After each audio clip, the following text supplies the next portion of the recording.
നമസ്കാരം ശ്രീലേ. നമസ്തേ പ്രശാന്ത്. ശ്രീലേ, നമ്മുടെ BJP സംസ്ഥാന അധ്യക്ഷൻ രാജീവ് ചന്ദ്രശേഖറിന്റെ ഒരു പ്രസ്താവന വന്നിരിക്കുകയാണ്. ഈ BJP-യിൽ സംഘടനാപരമായ പ്രശ്നങ്ങളൊന്നുമില്ല, ഈ പറയുന്ന, അതായത് ഇപ്പോൾ മാധ്യമങ്ങളിലൂടെ പുറത്തു വന്നിരിക്കുന്ന വിഷയങ്ങളൊന്നും BJPക്കുള്ളിൽ സംഭവിച്ചിട്ടില്ല. അതായത് ഈ ഇലക്ഷൻ ഫണ്ട് തട്ടിയെടുത്തത് പോലെയുള്ള സംഭവങ്ങൾ ഒന്നും തന്നെ BJP-യിൽ സംഭവിച്ചിട്ടില്ല. ആർക്കെതിരെയും ഒരു അച്ചടക്ക നടപടിയുമില്ല. സംഘടന വളരെ നല്ല രീതിയിൽ മുന്നോട്ട് പോവുകയാണ് പാർട്ടി എന്നൊക്കെയാണ് അദ്ദേഹം ആ പ്രസ്താവനയിൽ പറയുന്നത്. മാത്രമല്ല, മാധ്യമങ്ങളെ വലിയ രീതിയിൽ കുറ്റപ്പെടുത്തുന്നുമുണ്ട് അദ്ദേഹം. എന്താണ് ഈ ഒരു പ്രസ്താവനയ്ക്ക് പിന്നിലെ ചേതോവികാരം? എന്തുകൊണ്ടാണ് അദ്ദേഹം ഇങ്ങനെ പറയുന്നത്? ഈ പറയുന്നത് പോലെ BJP-യിൽ ഈ ഫണ്ട് വെട്ടിപ്പ് ഒരു വിഷയമല്ലാതായി മാറിയോ? അതിനെ ഒതുക്കി തീർത്തോ? എന്താണ് ഇതിന്റെ ഇപ്പോഴത്തെ സാഹചര്യത്തിൽ എന്താണ് അവിടെ സംഭവിച്ചുകൊണ്ടിരിക്കുന്നത്? പ്രശാന്ത്, നാളെ ഞാൻ ആ സംസ്ഥാന അധ്യക്ഷനെങ്കിലും പ്രശാന്ത് ആ സംസ്ഥാന അധ്യക്ഷനെങ്കിലും കേരളത്തിൽ ആര് സംസ്ഥാന അധ്യക്ഷനായാലും ഒരു പാർട്ടിക്കകത്ത് നിൽക്കുമ്പോൾ അദ്ദേഹത്തിന് അങ്ങനെയേ പറയാൻ സാധിക്കുള്ളൂ, ഇവിടെ ഒന്നും നടന്നിട്ടില്ല, ഇവിടെ എല്ലാം ഭദ്രമാണെന്ന് പറയാൻ സാധിക്കുള്ളൂ. പക്ഷെ അദ്ദേഹം കുറച്ചുകൂടി എനിക്ക് മനസ്സിലാക്കാൻ സാധിക്കുന്നത് കുറച്ചുകൂടി ജെനുവിനിറ്റി അദ്ദേഹം എല്ലാ വിഷയത്തിലും പുലർത്തുന്ന ഒരാളാണ് എന്നുള്ളതാണ്. അപ്പോ അദ്ദേഹം പറയുന്ന ഈ പ്രസ്താവനകളെല്ലാം ശരിയാണ്. അതിന് കാരണം നമ്മുടെ മാധ്യമ പ്രവർത്തകർ കാണിക്കുന്ന ചില മണ്ടത്തരങ്ങളും അബദ്ധങ്ങളും കാരണം. അപ്പോ ആദ്യഘട്ടത്തിൽ നമ്മൾ 3 പേരെ പുറത്താക്കി എന്ന് പറഞ്ഞു.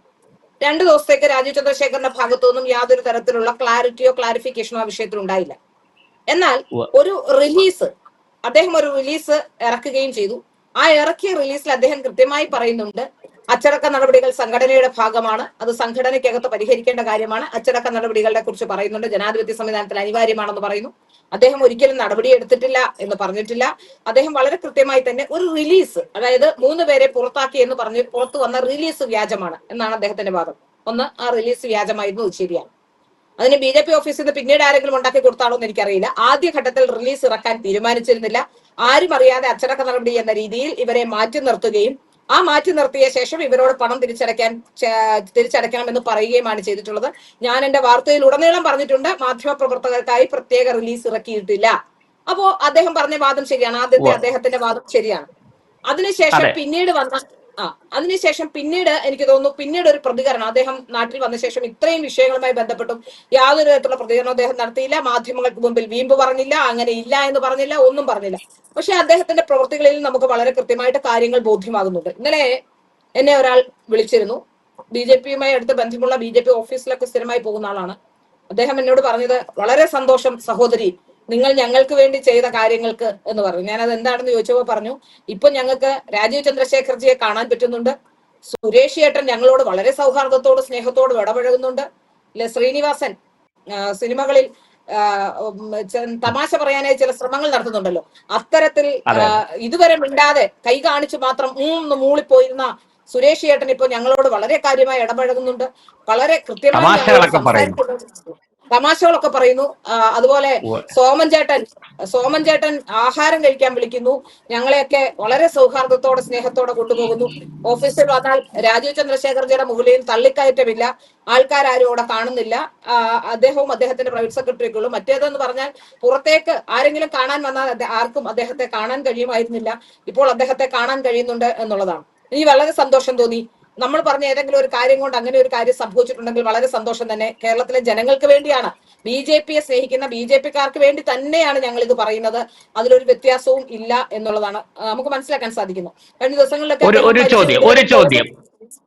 ഒരു ചോദ്യം രാജീവ് ചന്ദ്രശേഖർ ശൈലി മാറ്റി എന്നാണ് ശ്രീല ഇപ്പോൾ പറഞ്ഞതിൽ നിന്ന് ഞാൻ മനസ്സിലാക്കുന്നത്. അതായത് ഒരു സമ്പൂർണമായ അഴിച്ചുപണി ഉൾപ്പെടെ BJP-യിൽ നമുക്ക് പ്രതീക്ഷിക്കാം. രാജീവ് ചന്ദ്രശേഖർ അടക്കം സ്വയം മാറിക്കൊണ്ട് താഴെത്തട്ടിലെ പ്രവർത്തകരുടെ അടുക്കലേക്ക്, അണികളുടെ അടുക്കലേക്ക് ഇറങ്ങി വന്ന് പുതിയ രീതിയിൽ പാർട്ടി കെട്ടിപ്പടുക്കും എന്ന് നമുക്ക് കരുതാമോ? തീർച്ചയായിട്ടും അതിനുള്ള ശ്രമമാണെന്നാണ് ഞാൻ മനസ്സിലാക്കുന്നത്. ഇപ്പൊ നമ്മളിപ്പോ ചില കാര്യങ്ങൾ ഞാൻ പറഞ്ഞില്ലേ, മാധ്യമ പ്രവർത്തകരെ ഒന്ന് ക്രോസ് ചെക്ക് ചെയ്യുകയോ അല്ലെ ആലോചിക്കുകയോ പോലും ചെയ്യാതെ ചില വാർത്തകൾ കൊടുക്കുന്നുണ്ട്. അതാണ് ഇദ്ദേഹത്തെ കൊണ്ട് ഇതൊക്കെ പറയിപ്പിക്കുന്നത്. ഇപ്പൊ ലാസ്റ്റ് വന്നൊരു വാർത്ത എന്താണ്, അനൂപ് ആന്റണിയെ യുവമോർച്ചയുടെ ചുമതലകളിൽ നിന്നും മാറ്റി അനൂപ് ആന്റണിയെ പത്തനംതിട്ടയിലേക്ക് വിട്ടു. ഷോൺ ജോർജും അനൂപും തമ്മിലുള്ള പ്രശ്നമാണ് അതിന് കാരണം. തെരഞ്ഞെടുപ്പിന് ശേഷം അതുപോലെ തന്നെ മുരളീധരൻ വിഭാഗവുമായി കൂടുതൽ രാജീവ് ചന്ദ്രശേഖർ അടുക്കുന്നു. അതിന്റെ ഭാഗമായാണ് സുധീറിനെ യുവമോർച്ചയുടെ പ്രഭാരിയാക്കിയത് എന്നൊക്കെയാണ്. ആ വാർത്ത ശരിക്കും തെറ്റാണ്.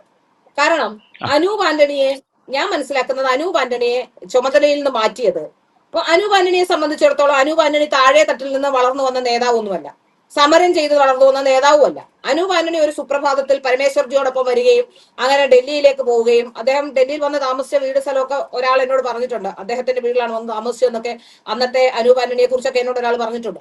അപ്പൊ അനൂപ് ആന്റണിയെ കുറിച്ച്, അനൂപ് ആന്റണി അതിനുശേഷം കർണാടകത്തിലുള്ള, അദ്ദേഹത്തിന്റെ പേര് ഞാൻ വിട്ടുപോയി, കർണാടകത്തിലുള്ള ഒരു പഴയ മിനിസ്റ്റർ ഉണ്ടായിരുന്നു, അദ്ദേഹത്തിന്റെ സെക്രട്ടറി ആവുകയും അതിനുശേഷം ഇങ്ങനെ ഈ BJP-യിലേക്ക് വരികയും ഒക്കെ ചെയ്ത സാഹചര്യത്തെ കുറിച്ചൊക്കെ നമുക്ക് അറിയുന്ന കാര്യമാണ്. അപ്പൊ അദ്ദേഹം മുകൾ തട്ടിൽ മാത്രം വളർന്നു വന്ന ഒരാളാണ്.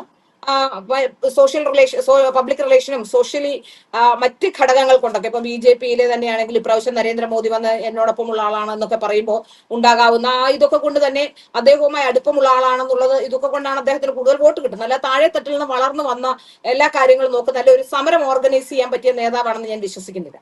ഒരുപക്ഷെ സുധീർ അങ്ങനെയല്ല താൻ. സുധീർ ABVP മുതൽ, അതിനുശേഷം യുവമോർച്ചയുടെ ഭാരവാഹിത്വം മുതൽ ഒക്കെ സുധീറൊക്കെ എന്റെ കൂടെയൊക്കെ ഞങ്ങളുള്ള സമയത്തൊക്കെ സമകാലീനരാണ് സുധീറൊക്കെ. ABVP ഞാൻ വിദ്യാർത്ഥി രാഷ്ട്രീയത്തിലൂടെ പ്രവർത്തിച്ചു വന്നയാളാണ്, ഇവിടെ വളർന്നു വന്ന ആൾ തന്നെയാണ്, വിദ്യാർത്ഥി രാഷ്ട്രീയത്തിലൂടെ വളർന്നു വന്ന ആളാണ്. യുവമോർച്ചയുടെ സമര പോരാട്ടങ്ങളിൽ നിരന്തരമായി ചെയ്യുന്നത് നല്ല ഒന്നാന്തരം ഒരു ഓർഗനൈസറാണ് സുധീർ. അത് അങ്ങനെയാണ് സുധീറിനെ നമുക്ക് മനസ്സിലാക്കേണ്ടത്. ഒരു സൈലന്റ് ആയി നിന്ന് സംഘടനാ പ്രവർത്തനം നന്നായി ഓർഗനൈസ് ചെയ്ത് കൊണ്ടുപോകാൻ കഴിവുള്ള ഒരാളാണ് സുധീർ. അപ്പൊ മാത്രമല്ല സുധീർ കഴിഞ്ഞ ആറ്റിങ്ങൽ തെരഞ്ഞെടുപ്പിൽ മികച്ച പ്രകടനം 2 തവണയായിട്ട് തുടർച്ചയായിട്ട് കാഴ്ചവെക്കുന്ന ആളാണ്. അതെ, അതാണ് ഞാൻ പറയുന്നത്. സുധീറിന് താഴെ തട്ടിലുള്ള പ്രവർത്തകരുമായി ബന്ധമുള്ള ഒരാളാണ്. അപ്പൊ അത് 2 തരത്തിൽ നമുക്ക് വ്യാഖ്യാനിക്കാൻ കഴിയും. ഒന്ന്, അദ്ദേഹത്തിന്റെ പ്രവർത്തന മികവ് കൊണ്ടു നൽകുന്നു. ഒപ്പം അനൂപ് ആന്റണിയെ പത്തനംതിട്ട പാർലമെന്റ് മണ്ഡലത്തിൽ മത്സരിപ്പിക്കാനും, തിരുവല്ലയാണല്ലോ, തിരുവല്ലയും പത്തനംതിട്ടയും ഒക്കെ അടുത്തടുത്ത സ്ഥലമാണ്, പാർലമെന്റിലേക്ക് മത്സരിപ്പിക്കാൻ നേരത്തെ പ്രവർത്തനങ്ങൾ തുടങ്ങാനുള്ള നീക്കം നടത്തുന്നു എന്ന രീതിയിൽ തന്നെയാണ് അതിനെ കാണേണ്ടത്. അല്ലാതെ മറ്റേതെങ്കിലും ഘടകം കൊണ്ട് അനൂപ് ആന്റണിയെ മാറ്റിയെന്ന് ഞാൻ വിശ്വസിക്കുന്നില്ല. മറ്റൊരു പ്രധാനപ്പെട്ട കാര്യം, തിരുവനന്തപുരത്ത് നിന്നും S. സുരേഷ് സംസ്ഥാന ജനറൽ സെക്രട്ടറി ആവാനുള്ള കാരണം, തിരുവനന്തപുരത്ത് നിന്ന് ഒരാൾ ഓഫീസിന്റെ ചുമതല സംസ്ഥാന ജനറൽ സെക്രട്ടറിയും ഒക്കെ ആയി വേണമെന്നതിന്റെ അടിസ്ഥാനത്തിൽ തന്നെയാണ് S. സുരേഷിനെ അന്ന് സംസ്ഥാന ജനറൽ സെക്രട്ടറി ആക്കിയിട്ടുള്ളത്. അപ്പോ തീർച്ചയായിട്ടും അതുപോലെ തന്നെ വളർന്നു വരാൻ സാധ്യതയുള്ള ഒരു നേതാവ് എന്ന രീതിയിൽ യുവമോർച്ചയുടെ പ്രഭാരിയാക്കി മാറ്റിക്കൊണ്ട്, സമരങ്ങൾ ചെയ്തുകൊണ്ട്, ആ രീതി ഒന്ന് മാറ്റിപ്പിടിച്ചുകൊണ്ട്, ഇത്രയും കാലം ഉണ്ടായിരുന്ന ആ പ്രശ്നങ്ങളൊക്കെ മാറ്റി PSCയുടെ നല്ലൊരു സമരം ചെയ്തുകൊണ്ടിരിക്കുകയാണ്. അപ്പോൾ ആ മാറ്റത്തിനുള്ള ഒരു മുന്നൊരുക്കമാണ് അദ്ദേഹം നടത്തുന്നത് എന്നാണ്. അതൊരു സൈലന്റ് ആയി തന്നെ അദ്ദേഹം ചെയ്യുമെന്ന് തന്നെയാണ് വിശ്വസിക്കുന്നത്. അങ്ങനെ ചെയ്യാൻ കഴിയുള്ളൂ. ഒരു പാർട്ടിക്കും ഇപ്പോ ഫണ്ട് തട്ടിപ്പ് നടന്നു, വെട്ടിപ്പ് നടന്നു എന്ന് വന്ന് തുറന്നു പറഞ്ഞുകൊണ്ട് ഒരു ദിവസം രാവിലെ BJP-യുടെയോ RSSന്റെയോ സംഘടനാ സംവിധാനത്തിൽ ഒരു ദിവസം രാവിലെ ഇവരെയൊക്കെ എടുത്തു കളയും. തന്നെ ഒരുപാട് പേര് വിളിച്ചു, അവരെ മാറ്റി ഇവരെ മാറ്റി നോക്കും. ഞാൻ വിളിച്ച എല്ലാവരോടും നിങ്ങൾ അങ്ങനെ പ്രതീക്ഷിക്കുകയോ ചെയ്യരുത്. ഇതൊരു മാറ്റത്തിന് വേണ്ടിയുള്ള ഒരു തുടക്കമാണ് നമ്മൾ കുറിക്കുന്നത്. ഒരിക്കലും ഒരാളെ മാറ്റാനോ ഒന്നുമല്ല. ഏതെങ്കിലും രീതിയിൽ അവർക്കൊക്കെ മാനസാന്തരം വന്ന് അവർ നല്ല ആൾക്കാരായി വരുന്നുണ്ടെങ്കിൽ നമുക്കൊരു പ്രശ്നമൊന്നുമില്ല. പക്ഷെ ഇവിടെ എന്താണ് ശ്രീല പറഞ്ഞത് ശരിയാണ്. അതൊക്കെ എല്ലാ പാർട്ടികളുടെയും ആഭ്യന്തര വിഷയമാണ്. അത് അവര് ഒളിക്കേണ്ടത് ഒളിക്കും, പുറത്തു പറയേണ്ടത് പുറത്തു പറയും. അത് അവരുടെ പാർട്ടി അച്ചടക്കത്തിന്റെ ഭാഗമാണ്. അതെ. അപ്പൊ ഇതിന് നമുക്ക് പരാതിയൊന്നുമില്ല. നമ്മൾ ഒരുപാട് പേർ നമ്മളോട് പറഞ്ഞ കാര്യങ്ങൾ നമ്മൾ പറഞ്ഞു വന്നതിനപ്പുറത്തേക്ക് ഈ പറയപ്പെടുന്ന ഈ പ്രചരിപ്പിക്കുന്നത് പോലെ ഈ പഴയ സംസ്ഥാന സെക്രട്ടറിയോടോ അല്ലെങ്കിൽ ഇപ്പോഴത്തെ സംസ്ഥാന ജനറൽ സെക്രട്ടറി ഓർഗനൈസിംഗ് ചുമതലയുള്ള സുരേഷിനോടൊന്നും എനിക്കൊരു വിരോധവും ഇല്ല. അദ്ദേഹത്തിന്റെ നിലപാടുകളോട് എതിർപ്പുണ്ട്. അത് ഞാൻ ഇപ്പോൾ അദ്ദേഹത്തിനോട് വ്യക്തിപരമായി ഞാൻ എതിർക്കേണ്ട കാര്യം എന്താ? എനിക്ക് വ്യക്തിപരമായി അദ്ദേഹത്തോട് ഒരു എതിർപ്പുമില്ല. പക്ഷെ അദ്ദേഹത്തിന്റെ ചില നിലപാടുകൾ ഇങ്ങനെയല്ല ഒരു പാർട്ടിയെ കൊണ്ട് നടക്കേണ്ടത്. പാർട്ടി പ്രവർത്തനം കുറച്ചുകൂടി ഊർജിതമാക്കണം, ജനങ്ങളുടെ ഇടയിൽ കുറച്ചുകൂടി പോപ്പുലർ ആകണം, സംസ്ഥാന അധ്യക്ഷനെ കാണാനുള്ള അവസരം എല്ലാവർക്കും ഉണ്ടാകണം, എല്ലാവർക്കും അവരുടെ കൺസേൺസ് അഡ്രസ് ചെയ്യാനുള്ള സംവിധാനം ഉണ്ടാകണം. ഇതൊക്കെ തന്നെ നമ്മൾ പറഞ്ഞിട്ടുള്ളൂ, അല്ലാതെ നമ്മൾ വേറെ കാര്യമൊന്നും പറഞ്ഞില്ല. പിന്നെ തട്ടിപ്പും വെട്ടിപ്പും നടത്തി എന്നുള്ളത് യാഥാർത്ഥ്യമാണ്. ആ യാഥാർത്ഥ്യം ആരൊക്കെ എന്തൊക്കെ എതിർത്താലും അല്ലെങ്കിൽ ആരൊക്കെ ഏതൊക്കെ തരത്തിൽ അതിനെ പ്രതിരോധിക്കാൻ ശ്രമിച്ചാലും അത് യാഥാർത്ഥ്യമാണ് എന്നുള്ളത് നമുക്കറിയാവുന്ന കാര്യമാണ്.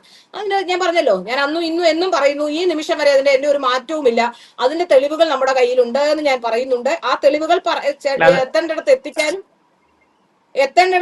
അതിനുള്ള നടപടികളിലേക്ക് ചെയ്തിട്ടുമില്ല. അപ്പൊ അതുകൊണ്ട് നമ്മൾ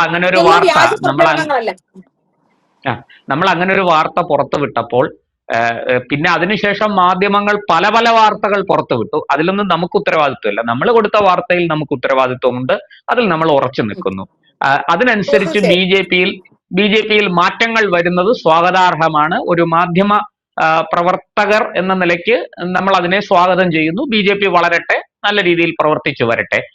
ഇപ്പോൾ ഏറ്റവും ഒടുവിൽ നമുക്ക് പറയാൻ കഴിയുന്നത് മറ്റേതെങ്കിലും തരത്തിലുള്ള സ്ഥാനമാറ്റങ്ങളോ എന്തെങ്കിലും സംഭവിക്കാൻ സാധ്യതയുണ്ടോ? പുതിയ ഒരു തീർച്ചയായിട്ടും സംസ്ഥാന ഓർഗനൈസിംഗ് സെക്രട്ടറി BJPക്ക് വരാൻ സാധ്യതയുണ്ടോ? എന്താണ് അതേക്കുറിച്ച് പറയാനുള്ളത്?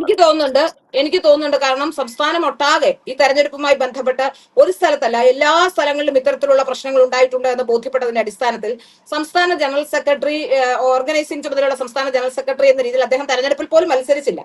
അപ്പോൾ അദ്ദേഹം തെരഞ്ഞെടുപ്പിൽ മത്സരിക്കാതിരുന്നപ്പോൾ തന്നെ പലരും പറഞ്ഞിരുന്നു അദ്ദേഹം ഈ തെരഞ്ഞെടുപ്പിൽ മത്സരിക്കാതിരിക്കുന്ന ഒരു 25 തലമുറയ്ക്കുള്ള കാശ് ഉണ്ടാക്കാനാണെന്ന തരത്തിലുള്ള ആരോപണങ്ങൾ അന്നേ ഉണ്ടായിരുന്നതാണ്. പക്ഷേ ഈ തെരഞ്ഞെടുപ്പിൽ മത്സരിക്കാതിരുന്നത് കൊണ്ട് തന്നെ അദ്ദേഹത്തിന് കൂടുതൽ സമയം കിട്ടേണ്ടതായിരുന്നു ഓരോ വിഷയവും ശ്രദ്ധിക്കാൻ. അദ്ദേഹം ആ വിഷയത്തിൽ ശ്രദ്ധ കേന്ദ്രീകരിച്ചില്ല എന്നുള്ളത് മാത്രമല്ല, അദ്ദേഹത്തിന്റെ പേഴ്സണൽ ബെനിഫിറ്റിന് വേണ്ടി പലപ്പോഴും പ്രവർത്തിച്ചിട്ടുണ്ട് എന്ന തരത്തിലുള്ള വാർത്തകൾ കൂടി പുറത്തു വരുമ്പോൾ തീർച്ചയായും RSSന്റെ ദൃഷ്ടിയിൽ നിന്നും RSSന്റെ സംഘടനാ ചുമതല ഉള്ള ഒരാളെ BJPയുടെ സംഘടനാ ചുമതലയിലേക്ക് RSSൽ നിന്ന് ഒരാൾ വരേണ്ടത് അനിവാര്യമാണ്.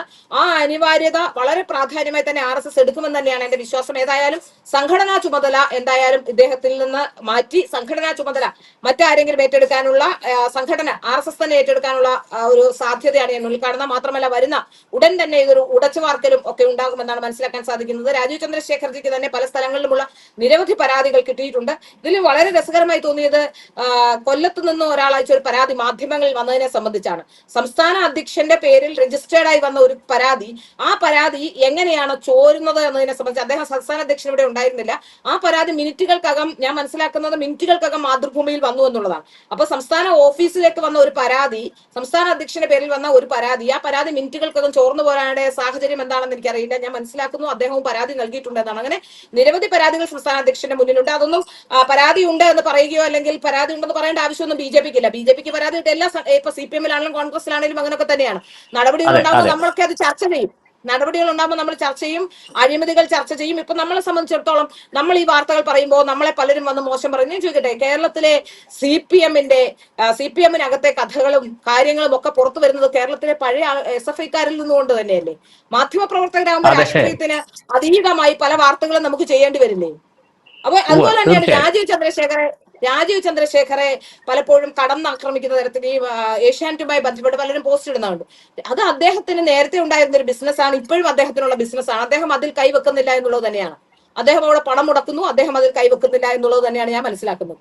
അപ്പൊ അത് പറഞ്ഞുകൊണ്ട് അദ്ദേഹത്തെ ഇപ്പോ അത് ഒരു ഘടകമാണ് എങ്കിൽ പോലും അത് പറഞ്ഞുകൊണ്ട് അദ്ദേഹത്തെ മോശക്കാരനാക്കി ചിത്രീകരിക്കാനുള്ള ശ്രമം നടത്തുന്നുണ്ട്. അത് ഞാൻ എന്തായാലും രാജീവ് ചന്ദ്രശേഖർ എന്ന് പറയുന്ന സംസ്ഥാന അധ്യക്ഷന് നേരെ അല്ല, അല്ലെങ്കിൽ രാജീവ് ചന്ദ്രശേഖറിന്റെ നേതൃത്വത്തിൽ ഉള്ള ഒരു ഇതിനെ പറ്റിയല്ല, അദ്ദേഹത്തിന്റെ അറിവില്ലായ്മയെ, അദ്ദേഹത്തിന്റെ ഈ അറിവില്ലായ്മ എന്ന് പറയുന്നത് മറ്ററിവില്ലായ്മയല്ല, കേരളത്തിലെ ജനങ്ങൾ, കേരളത്തിലെ പ്രവർത്തകർ ആരാണെന്നും ഇവരുടെ നേരത്തെയുള്ള കാര്യങ്ങൾ അല്ലെങ്കിൽ അവരുടെ ഒരു പ്രൊഫഷണൽ അല്ലെങ്കിൽ അവരുടെ ഒരു രാഷ്ട്രീയ മികവ് എന്താണെന്ന് അറിയാത്തതിനെ ഭംഗിയായി മറ്റുള്ളവർ അതിനെ ആ രീതിയിൽ പലരെയും മാനിപ്പുലേറ്റ് ചെയ്ത് അദ്ദേഹത്തിന്റെ മുന്നിൽ കൊണ്ടുവന്ന് വലിയ സംഭവമാണെന്ന് വരുത്തി തീർത്ത് പല ഭാരവാഹിത്വങ്ങളും വാങ്ങിക്കൊടുത്ത് അവരുടെ ചൊൽപ്പടിക്ക് സംഘടനയെ നിർത്താൻ ശ്രമിച്ചു എന്നുള്ളതാണ് ഞാൻ മനസ്സിലാക്കുന്നത്. അതിനെതിരെയാണ് നമ്മൾ പറഞ്ഞിട്ടുള്ളത്. സംഘടനയെ എല്ലാ തരത്തിലുള്ള ആൾക്കാരും സംഘടനയിൽ വേണം, എല്ലാവരെയും ഒരുമിച്ച് കൊണ്ടുപോകണം, മാറി നിൽക്കുന്നവരെ എല്ലാം സംഘടന ഉൾക്കൊള്ളണം. ഈ പറയപ്പെടുന്ന അച്ചടക്കം വേണം, പെർഫോമൻസ് ഓഡിറ്റ് നടത്തണം, കഴിവും. ഇപ്പൊ ഞാൻ ചോദിക്കട്ടെ, മഹിളാ മോർച്ചയ്ക്ക് സംസ്ഥാന അധ്യക്ഷയുണ്ട്. മഹിളാ മോർച്ചയുടെ സംസ്ഥാന അധ്യക്ഷ എന്തുകൊണ്ടാണ് സമരമുഖങ്ങളിൽ കാണാത്തത്? അവർക്ക് സിംഗപ്പൂർ PR ഉണ്ടെന്ന് ഞാൻ മനസ്സിലാക്കുന്നത്. അപ്പൊ അതുകൊണ്ട് തന്നെ അവർക്ക് സമരമുഖങ്ങളിൽ വന്ന് കൂടുതൽ സമയം നിന്ന് അല്ലെങ്കിൽ എന്തെങ്കിലും ഒരു പ്രശ്നം ഉണ്ടാക്കിയാൽ അവിടെ പ്രശ്നമുണ്ട്. അങ്ങനെയുള്ളവരെ എന്തിനാണെന്ന് ഈ ഭാരവാഹിത്വം ഒക്കെ കൊടുത്തു വെക്കുന്നത്? അങ്ങനെ ബുദ്ധിമുട്ടുള്ളവരെ ഒഴിവാക്കണം. അവരെ ഒഴിവാക്കിയിട്ട് ഇഷ്ടംപോലെ ആൾക്കാരുണ്ട്, അവരെ വളർത്തിയെടുക്കാൻ ശ്രമിക്കണം. അതിന് പകരം ആരെങ്കിലും ഒരാളെ കൊണ്ടുവന്നാൽ ചില ആൾക്കാരായിരിക്കുന്നതുകൊണ്ട് ചില ആൾക്കാരെ കൊണ്ടുവന്ന് അങ്ങനെ നിലനിർത്തി അവരെ മാത്രം ഇങ്ങനെ ഏതെങ്കിലും ഒരു ഗ്രൂപ്പിന്റെ വക്താക്കളാക്കി കുറെ ആൾക്കാരെ വളർത്തിക്കൊണ്ടുവരിക, ഓരോ ഗ്രൂപ്പും പങ്കിട്ടെടുക്കുക. ആ രീതിക്കൊക്കെ മാറ്റം വരണം. കഴിവുള്ളവരെ പെർഫോമൻസ് ഓഡിറ്റ് നടത്തണം. കഴിവുള്ളവരെ സംഘടനാപരമായി, ഞാൻ എപ്പോഴും പറയുന്നൊരു കാര്യമാണ്, കഴിവുള്ളവരെ ഈ പാർട്ടിയിൽ കൊണ്ടുവരണം. കഴിവുള്ളവരെ അംഗീകരിക്കാൻ പഠിക്കണം. കഴിവുള്ളവരെ രാഷ്ട്രീയ പ്രവർത്തനത്തിൽ സജീവമാക്കണം. ഇപ്പൊ രാജീവ് ചന്ദ്രശേഖർജി തന്നെ അദ്ദേഹത്തിന്റെ കഴിവിനെയാണ്, അദ്ദേഹത്തിന്റെ രാഷ്ട്രീയ പാരമ്പര്യത്തെക്കാൾ ഉപരി അദ്ദേഹത്തിന്റെ കഴിവിനെയാണ് നരേന്ദ്രമോദി അടക്കമുള്ളവർ അദ്ദേഹത്തിന്റെ കഴിവ് വെച്ചിട്ടാണ്, അല്ലാതെ രാഷ്ട്രീയപരമായ പാരമ്പര്യം നോക്കിയിട്ടല്ലോ അദ്ദേഹത്തിനെ കേന്ദ്രമന്ത്രിയാക്കിയത്. അപ്പൊ കഴിവായിരിക്കണം മാനദണ്ഡം. ഇത്രയും കാലം ഞാൻ സംഘടനയുടെ ഭാരവാഹിയായിരുന്നു അല്ലെങ്കിൽ ഏതെങ്കിലും ഒരു ഗ്രൂപ്പിന്റെ ആളായിരുന്നു എന്നതല്ല മാനദണ്ഡം എന്നുള്ളത് മനസ്സിലാക്കിക്കൊണ്ട് മുമ്പോട്ട് സംഘടനയെ നയിക്കാൻ കഴിയണം. സംഘടനയ്ക്ക് നല്ല രീതിയിലുള്ള ആൾക്കാരെ അക്കോമഡേറ്റ് ചെയ്യാൻ കഴിയണം എന്നുള്ളതാണ് എനിക്ക് പറയാനുള്ളത്. അല്ലാതെ ഞാൻ ഈ വിഷയത്തിൽ അതെ. ഈ നിമിഷം വരെ പറഞ്ഞിട്ടുള്ള ഒരു കാര്യവും വ്യാജമല്ല, കള്ളമല്ല. ഞാൻ പറഞ്ഞിട്ടുള്ളത് യഥാർത്ഥമായ കാര്യം തന്നെയാണ്, അതിൽ യാതൊരു സംശയവുമില്ല. പിന്നെ ആർക്കെങ്കിലും ഇപ്പൊ സോഷ്യൽ മീഡിയയിലൊക്കെ ഇത്തരത്തിലുള്ള ചില പരാമർശങ്ങളൊക്കെ ഞാൻ കണ്ടു.